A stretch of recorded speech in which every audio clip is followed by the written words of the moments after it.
అందరికీ నమస్కారం అండి. ఈరోజు మనము మిథున రాశి వారి యొక్క జాతక ఫలితాలను తెలుసుకోబోతున్నాము. మిథున రాశి వారికి మార్చి 6, 7, 8 తేదీలలో వీరి యొక్క జాతక ఫలితాలను తెలుసుకోబోతున్నాం. మిథున రాశి వారికి ఈ 3 రోజుల్లో ఏ విధంగా ఉండబోతుందో, వీరి యొక్క గ్రహగతులు ఏ విధంగా గోచరిస్తున్నాయో తెలుసుకుందామండి. మరి అంతకన్నా ముందుగా మీరు ఎవరైనా మిథున రాశి వారు కొత్తగా మన ఛానల్ చూస్తున్నట్టయితే లైక్ చేసి సబ్స్క్రైబ్ చేసుకోండి. మరి పక్కనే ఉంటే గంట సింబల్ యాక్టివేట్ చేసుకోవడం ద్వారా మేము పెట్టే ప్రతి వీడియో కూడా మీకు నోటిఫికేషన్ ద్వారా వస్తుందండి. మరి వీడియోని ఎక్కడ కూడా స్క్రిప్ట్ చేయకుండా చివరి చూడండి, అప్పుడే మీకైతే పూర్తిగా అర్థమవుతుంది. ఈ 3 రోజుల్లో మీ యొక్క జాతకరీత్యా జాతక గోచారాలు ఏ విధంగా ఉన్నాయో తప్పకుండా తెలుసుకుందాము. ముందుగా ఈ రాశివారి యొక్క మనస్తత్వం కనుక మనం గమనించినట్లయితే అండి, ఈ రాశివారు చాలా తెలివిగా చురుగ్గా ఉంటారు. అయితే గొప్ప మాటకారులండి. అయితే వీరి యొక్క స్వభావం అనేది చాలా అద్భుతంగా ఉంటుందన్నమాట. అంతేకాకుండా చాలా తెలివితోటి కొత్త విషయాలు త్వరగా నేర్చుకునేటువంటి తపంతో ఉంటారు. అద్భుతమైనటువంటి వ్యక్తులు. వీరి మాట తీరుతో ఎదుటి వారిని సులభంగా ఆకట్టుకునేటువంటి గొప్ప నేర్పులు. చెప్పాలంటే ఈ రాశివారు ఎవరిపైన కూడా ఆధారపడకుండా వీరి దారిలో వీరు వెళ్ళాలని చెప్పి అనుకుంటూ ఉంటారు. ఎప్పుడు కూడా ఒకే రీతిలో ఉన్నటువంటి స్వభావాన్ని కలగడానికి ఎక్కువగా ఇష్టపడుతూ ఉంటారు. అంటే ఉదయం ఒకలాగా, మధ్యాహ్నం ఒకలాగా, రేపటి రోజున ఒకలాగా, రేపు ఇంకోలాగా ఉండేటువంటి స్వభావం కాదనమాట. నిలకడతో ఎప్పుడూ కూడా నిలకత్వంతో ఉండేటువంటి స్వభావంతో ఉంటారు. ఏదైనా ఒక మాట ఇస్తే అది చేసే విధంగా ఉంటుంది వీరి స్వభావం. అలాగే నూతన ఆలోచనలు ఆవిష్కరణతో చక్కగా రాణిస్తారు. ఇక వీరికి జ్ఞాపకశక్తి కూడా అధికంగానే ఉంటుందండి. అంతేకాకుండా వీరి యొక్క రూపం కూడా చాలా అద్భుతంగా ఉంటుంది.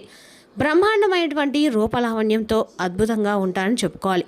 అయితే చెప్పాలంటే కనుక ఈ రాశి వారికి ఈ 3 రోజుల్లో ఆర్ అనేటువంటి పేరుతో ఉన్నటువంటి ఒక వ్యక్తి వలన వీరి జీవితంలో ఏం జరగబోతుంది, ఏమర్పాటుగా అస్సలు ఉండకండి. అదృష్టం అనేది చేజారిపోతుంది. అలాగే అది డబ్బు విషయము, ఆరోగ్య విషయము, లేదా ప్రాణానికి సంబంధించిందా, ఈ విషయాలన్నీ కూడా క్లియర్గా తెలుసుకుందాం. అయితే 1 సెకండ్ కూడా వీడియోని అయితే స్క్రిప్ట్ చేయకుండా చూడండి. తప్పకుండా మీకైతే మీ ఇంట్లో అంటే ఏం జరగబోతుంది అనేటువంటి విషయాల గురించి ఏం తెలుసుకుందాం. అలాగే మీ మనసులో మీ యొక్క ఇష్టదైవం యొక్క నామాన్ని ఒక్కసారి మనసులో ధ్యానించుకొని ప్రశాంతంగా ఈ వీడియోని అయితే వినండి. ధర్మం కోసం మనము అనేది ఎప్పుడు కూడా పాటుపడుతూ ఉంటామని చెప్పి మీరు అనుకుంటూ ఉంటారు. పుట్టుకతోనే నాయకత్వమైనటువంటి లక్షణాలతో మీ యొక్క 10 మందిలో మీరు నడిచి వస్తూ ఉంటే ఆ టీవీ అలాగే గత కొన్ని రోజులుగా మీరు కొద్ది నెలలుగా మీ పరిస్థితి ఏ విధంగా ఉంటుందని మీకు బాగా తెలుసు. మీరు బయటికి గంభీరంగా ఉంటారండి, నవ్వుతూ మాట్లాడతారు. కానీ ఏంటంటే ఒంటరిగా ఎప్పుడు కూడా మీ మనసులో ఏదో ఆవేదన ఉంటుంది. ఈ కొత్త సంవత్సరం మొదలైంది, కొత్త ఆశలతో నా జీవితం పూర్తిగా మారుతున్నటువంటి ఆకాంక్షతో మీరు ఎదురు చూస్తున్నారు. కానీ మీకు ఈ సంవత్సరం కూడా ఏమీ కూడా అనిపించలేదండి. అంటే మీ పనిలో జాప్యం కానీ, చివరి క్షణంలో డబ్బు అందుతున్నటువంటి టైంకి డబ్బు అనేది మీ చేతి నుండి జారిపోవడం కానీ, ఏదో ఒక విధంగా ఖర్చుల రూపంలో చేజారిపోవడం కానీ, ఇలా గత కొన్ని రోజులుగా ఏంటంటే అనేక రకాల సమస్యలతో మీరు చాలా రకాలుగా ఇబ్బందులు ఫేస్ చేస్తూ ఉన్నారు. నేను అందరికి కూడా సహాయం చేస్తున్నాను కదా, మరి నాకే ఎందుకు ఇన్ని కష్టాలు చెప్పి భగవంతుడు కూడా నిలదీస్తూ ఉన్నారు. అలాగే డబ్బు వస్తుంది కానీ అది మీ దగ్గర నిలబడడం లేదు, నీళ్ళలా ఖర్చు అయిపోతుంది. నమ్మిన వారు మిమ్మల్ని మొండిపోటు పొడుస్తూ ఉన్నారు. సొంత వాళ్ళు మీకు శత్రువుగా మారారు.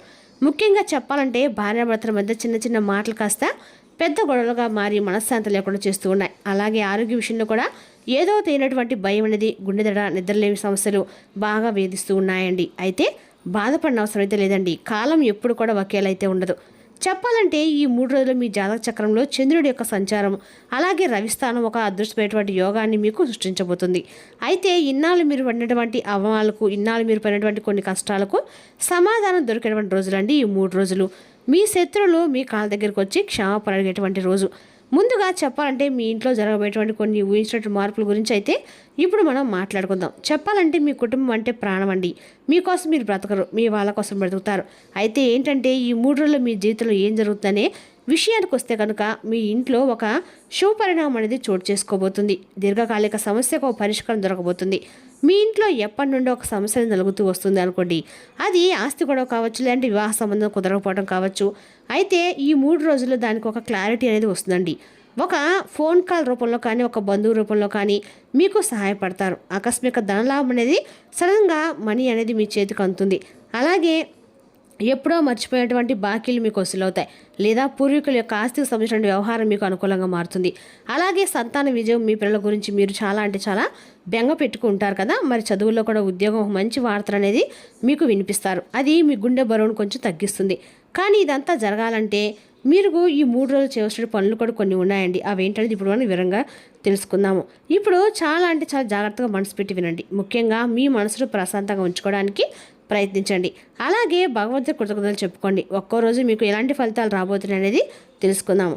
ముఖ్యంగా ఈ నెలలో రేపటి రోజున మొదటి రోజు అంటే మార్చి 6వ తారీఖున మీకు తుఫాన్కు ముందు ప్రశాంత లాంటిదండి. ఈరోజు సాయంత్రం 4 గంటల తర్వాత మీకు ఒక ముఖ్యమైనటువంటి సమాచారం అందుతుంది. అంటే ఆఫీస్లో మీ పై అధికారుల ప్రశంసలు మీరు అందుకుంటారు. వ్యాపారస్తులకు రేపటి అద్భుతమైన టర్న్ ఓవర్ జరుగుతుంది. అంటే చేయవలసిన పని రేపటి తప్పకుండా మీరు ఉదయం ఖచ్చితంగా కూడా చేసుకోండి. అలాగే తర్వాత రోజు మీరు చేయవలసినటువంటి పని అలాగే మీకు కలగబోయేటువంటి రాజయోగం ధనవర్షం ఈ 2 రోజులు కూడా తప్పకుండా అక్షయ పాత్ర మీరు పట్టుకున్నా కూడా బంగారం అవుతుంది. అంతేకాకుండా కొత్త ప్రాజెక్టులు మొదలు పెడతారు. కొత్త వస్తువులు కొనుగోలు చేయడానికి బంగారం కానీ వాహనాలు కొనుగోలు చేయడానికి ఈ 3 రోజులు సరైనటువంటి సమయం. ఏదైనా కానీ ఒక రోజునని మీరు అనుకోవచ్చు. అయితే డబ్బు ఇవ్వాల్సి ఉంటే ఎవరికైనా తప్పక ఇస్తారండి. ఇంకా మీకు రుణవిత్తి కూడా కలుగుతుంది. జీవిత భాగస్వామితో కలిసి బయటికి వెళ్ళే అవకాశాలు ఉన్నాయి. వారి ముఖంలో చిరునవ్వు చూస్తారు. అంతేకాకుండా ఈ 3 రోజుల్లో కీలకమైనటువంటి మలుపులు ఏంటంటే చాలా మిశ్రమంగా ఉంటాయి. మీ యొక్క మార్పులు బంధువులు రాక ఇంట్లో సందడి ఏర్పడేలా చేస్తుంది. అయితే ఖర్చులు కూడా విపరీతంగా పెరుగుతాయండి. అనవసరమైన ఆర్భటాలకు పోకండి. అలాగే మీరు తీసుకునే ఒక నిర్ణయం అనేది రేపటి వచ్చేటువంటి కొంత 5 ఏళ్ళ భవిష్యత్తు నిర్ణయించాలి చేస్తుంది. కాబట్టి పెద్దల యొక్క సలహాలు లేకుండా ఏ నిర్ణయం కూడా మీరు తీసుకోకండి. అలాగే రేపటి మీ ఆత్మవిశ్వాసాన్ని రెట్టింపు చేసేటువంటి రోజుగా గుర్తుంచుకోండి. సమాజంలో మీకు కీర్తి ప్రతిష్టలు పెరుగుతాయి. రాజకీయ నాయకులకు, సినిమా రంగంలో ఉన్న వారికి, రియల్ ఎస్టేట్ వారికి ఈ 3 రోజులు ఎప్పుడైనా కానీ అవకాశాలు వర్షమేనండి. ఒక శుభకార్యం సంబంధించినటువంటి చర్చలు మీ ఇంట్లో జరుగుతాయి. అయితే ఇక్కడి వరకు అంతా బాగానే ఉంది, కానీ అదృష్టం వస్తుంది, డబ్బు వస్తుంది అని చెప్పి అన్నాను కదా. మరి నా బాధ్యతలో మీకు ఒక చేదు నిజాన్ని కూడా ఒక హెచ్చరికను కూడా చెప్పాలండి.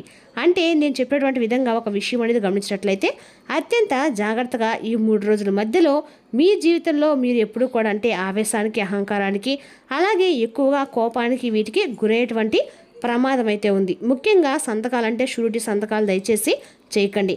మీ సొంత తమ్ముడు అడిగినా కానీ, మీ ప్రాణ స్నేహితుడు అడిగినా కానీ ఈ 3 రోజులు ఎవరికి డబ్బు విషయంలో గ్యారంటీ అసలు ఉండకండి. ఎవరికి కూడా షూరిటీ సంతకాలు పెట్టకండి. ఒకవేళ మీరు ఆవేశపడి మొహమాట పడి సంతకాలు కనుక పెట్టినట్లయితే భవిష్యత్తులో ఆ అప్పులని మొత్తం కూడా మీరే తీర్చాల్సి వస్తుంది. కోర్టుల చుట్టూ పోలీస్ స్టేషన్ తిరగాల్సి వస్తుంది. అలాగే ఇంట్లో ఆడవారితో అంటే భార్య, తల్లి లేదా సోదరులతో వదలకైతే దిక్కండి. ఈ రోజుల్లో మీ నోటి నుండి వచ్చే ఒక్కో తప్పుడు మాట బంధాన్ని శాస్త్రం తెంచేలాగా ఉంటుంది. కాబట్టి మౌనమే మీ ఆయుధం. కోపం వస్తే మంచినీళ్ళు తాగి పక్కకు వెళ్ళిపోండి. అంతేకాని మాట మాత్రం జరగండి. ఈ ఒక్క జాగ్రత్త అనేది మీరు తప్పకుండా పాటిస్తే ఇక ఈ 3 రోజులు మిమ్మల్ని ఎవరు కూడా ఆపలేరండి. అలాగే మీకు ఉన్నటువంటి చిన్నపాటి దోషాలు పోవాలంటే కొన్ని గండాలను గట్టెక్కాలంటే ఏం చేయాలని చెప్పి మీరు ఈ మాసంలో అనిపిస్తుంది. చాలా సులభమైనటువంటి పరిష్కారం ఉందండి. ఖచ్చితంగా కూడా ఉదయం నిద్రలేం కానీ సూర్యునికి అర్ఘ్యం సమర్పించండి. ఖచ్చితంగా కూడా ఆ రోజు శివాలయ దర్శనం చేసుకోండి. వీలు కాని పక్షంలో కనీసం ఇంట్లో ఒక దీపం వెలిగించి ఓం నమ శివాయ అనే పంచాక్షరి మంత్రాన్ని మనసులో అనుకోండి. ఖచ్చితంగా కూడా మీకైతే అంత మంచి జరుగుతుందండి. ఈ 3 రోజుల్లో పాటించడం చూడండి. ఉదయం స్నానం చేసిన వెంటనే ఖచ్చితంగా కూడా మీరు శివాలయానికి వెళ్ళడము లేదా ఇంట్లో దేహం పెట్టుకొని శివుడి ముందు మాత్రం కూర్చొని 2 నిమిషాలైనా 2 సెకండ్లైనా సరే శివుని ధ్యానించుకోండి. అంతా కూడా అనుకూలంగా అంటే మారుతుందండి. ప్రతికూల అనుకూలం మార్చడానికి ఈ ఒక్క రెమెడీ అయితే ఖచ్చితంగా పనిచేస్తుందండి. అదేవిధంగా మీకు అంటే మీలో చాలా అద్భుతంగా ఉంటారండి. రేపటి రోజున ఏదో మీకు ఒక రకమైనటువంటి అంటే అవసరానికనో లేదంటే మిమ్మల్ని లొంగ తీసుకోవాలనో లేదంటే మీరు ఏ విధంగా సంపాదిస్తున్నారు, ఎలా మీరు పైకి వస్తున్నారనేటువంటి విషయాలు తెలుసుకునేటువంటి ఉత్సాహంతో మిమ్మల్ని ఏదో ఒక విధంగా లోబరుచుకుంటూ అనవసరంగా మీతో మాట్లాడుతూ మీ యొక్క ఆలోచన విధానాన్ని మీరు చేసిన పనితీరును పూర్తిగా మళ్లిస్తూ ఉంటారు. ముఖ్యంగా తేనె పూసిన కత్తులా మాట్లాడే వ్యక్తులు మీ చుట్టూ ఉన్నారండి. వారిని మీరు గమనించుకోండి. కానీ వాళ్ళు మీ గురించి చాలా రకాల తప్పులను అయితే చేస్తున్నారు. అది అయితే ముఖ్యంగా చెప్పాలంటే కనుక మొదటిది మీరు మీ యొక్క పూర్వీకులు అలాగే మీ యొక్క పెద్దలు చేసినటువంటి కులదేవత ఆరాధన మీరు ఖచ్చితంగా చేసుకోండి. దానివల్ల కూడా మీకు ప్రతికూలత అనేది అనుకూలంగా అయితే ఖచ్చితంగా మారుతుందండి. అలాగే ప్రతిరోజు కూడా మీరు శివనామస్మరణం చేసుకోవడం కూడా మంచిదనమాట. ఇక ఒకవేళ మనకు కులదైవం కానీ యొక్క పేరు కానీ ఇవేం తెలియనట్లయితే ఖచ్చితంగా కూడా ఇంట్లో ఎవరొకరు పెద్ద మన ఊర్లోనే ఉంటారండి. పెద్దవాళ్ళని కనుక్కొని కనీసం ఆ పని చేయాలి. లేదంటే ఆ ఇంట్లో దీపారం చేసిన సమయంలో మనసులో ఒక్కసారైనా నేను నా కులదేవత ఎవరైనా తెలియకపోయినప్పుడు కూడా నా కులదేవత ఎవరైనా కానీ వారికి నమస్కరిస్తున్నారని చెప్పేసి నమస్కారం చేసుకోండి. దీపం దగ్గర నిలబడి అక్షింతలు దీపం దగ్గర పెట్టి 3 సార్లు నమస్కారం చేసుకోండి చాలండి. అమ్మవారు ఎవరైనా కానీ ప్రసన్నమవుతారు. ఒకవేళ తెలిస్తే పెద్దలకు సంపడి చక్కగా నామస్మరణ కానీ ఫోటోతో చక్కగా పూజలు లాంటివి చేసుకోండి. అలాగే ఇంకా చెప్పాలంటే కనుక ఒక్కొక్కసారి మనకు కులదైవం అనేది చూడండి మన చుట్టూ ఒక అదృశ్య రక్షణ కవచం అనేది ఏర్పడుతుందండి. అప్పుడు ఏం జరుగుతుందంటే ఎవరు ఎన్నో ప్రయోగాలు చేసినా మనల్ని ఏమీ కూడా చేయలేరు. దీనికోసం మనం చేయవలసిందని చెప్పాం కదండి. ప్రతిరోజు కూడా ఖచ్చితంగా పూజ గదిలో కులదైవాన్ని తలుచుకోండి. కనీసం శివనామస్మరణ చేసుకోండి.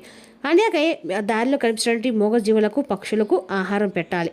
అన్నిటికంటే కూడా ముఖ్యంగా మన నోటిని అదుపులో ఉంచుకోవాలి. ఎదుటి వారిని తిట్టడం లేదా అపశకునాలు వాడటము ఇటువంటివి మానేయాలి. మన మాట పవిత్రంగా ఉంటేనే మన కర్మలు అనేవి కూడా పవిత్రంగా ఉంటాయి. అప్పుడు మన శత్రువుల ఆటలు కూడా సాగవండి. ఆటంకాలన్నీ కూడా తొలగిపోయి అదృష్టం అనేది మనం తలుపు తడుతుంది. ఇక అందరూ కూడా కొంతమంది అంటే అనుకుంటూ ఉంటారండి, ఈ రాశివారు మేము ఎప్పుడు కూడా మంచి మనసుతో ఉంటాము, అందరికీ మంచి అని చెప్పి అనుకుంటుంటాం, కానీ మాకే ఏంటి కష్టం అని చెప్పి అనుకుంటూ ఉంటారు. కానీ ఏ కష్టానికి ఏ రోజు అనేది రాసిపెట్టి ఉంటుందండి.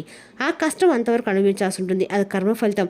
కాబట్టి భగవంతుడు అనేవాడికి కూడా కర్మ ఫలితం తప్పలేదు. కాబట్టి మానవ మాత్రం అనేది మనకు తగ్గడం తప్పదండి. అయితే కొంతమంది వ్యక్తులకి పూర్తిగా దూరంగా ఉండండి. అలాగే ఆ బంధాన్ని మీకు మీరుగా తెంచేసుకోండి. ప్రశాంతంగా నిద్ర లేవగానే 11 సార్లు దీర్ఘశ్వాస తీసుకోండి. ఉదయం లేవగానే లోకంలో ఉన్నటువంటి గోడలు పనులు ఇవన్నీ కూడా గుర్తు చేసుకోకుండా మీ మనసును నిశ్చలంగా చేసుకోండి. ఆ తర్వాత మీ ఇష్టదైవం లేదా కులదైవాన్ని తలుచుకుంటూ చక్కగా భగవంతుని ముందు, అంటే ఎవరైనా కానీ భూమాతను అమ్మ నీకు ప్రణామం, ఈరోజు దినచర్య నీ ఆశతో మొదలు పెడతానని చెప్పి మనసులో అనుకొని చక్కగా ఈ 3 రోజులు మీకు వెళ్ళినటువంటి రోజు ఏ రోజైనా కానీ మీ ఇంటి పూజ గదిలో ఆవునితో దీపాన్ని వెలిగించండి. కనీసం నువ్వులతో దీపం వెలిగించండి.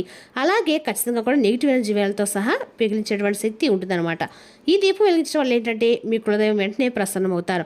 మీ ఇంటి చుట్టూ కూడా ఒక రక్షణ కవచం అనేది ఏర్పడుతుంది. దీంతో పాటుగా మరొక ముఖ్యమైనటువంటి పని ఏమిటంటే కనుక రేపటి రోజున ఎవరైనా ఆకలితో మీకు కనిపిస్తే, లేదంటే అవసరం ఉన్నటువంటి వ్యక్తులు ఎవరైనా మీకు కనిపిస్తే వారికి సహాయం చేయండి. దారిలో ఎవరైనా వికలాంగులు కనిపించినా వారికి కూడా తప్పకుండా ఏదో ఒక విధంగా సహాయం చేయండి.